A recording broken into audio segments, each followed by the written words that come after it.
I ended up homeless. I ended up out on the street with no money and nothing to my name. My intention was just to make enough money to be able to take care of my mother. That's all I wanted to do. That was my goal. I had written my first play. It was called I Know I've Been Changed.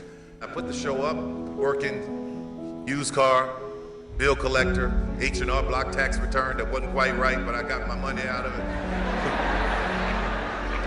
I thought 1,200 people would show up that weekend, but only 30 showed up.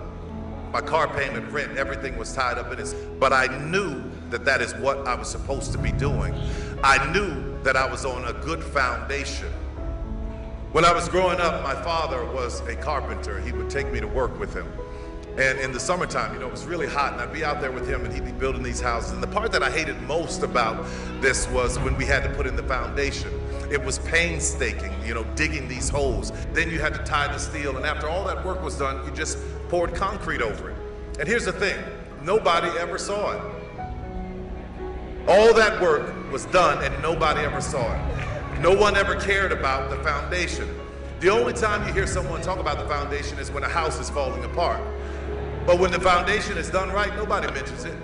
And when it's done right, it can carry the weight of anything that it was designed to hold.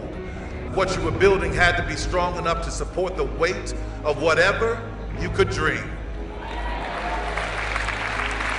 And if you're like me, you are a huge dreamer.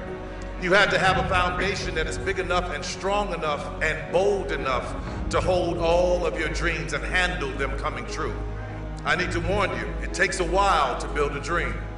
When you get out there in the world, I want you to remember something. What's in the well will come up in the bucket. So today I want to challenge you to know your intention as to why you do what you do.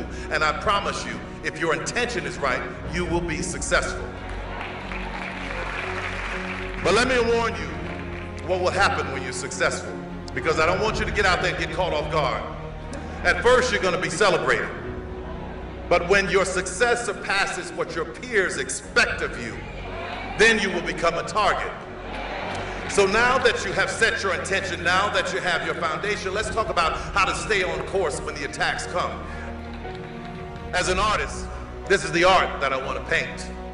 Just as I will never do it, don't you ever change one brushstroke on your canvas because somebody doesn't like what you paint.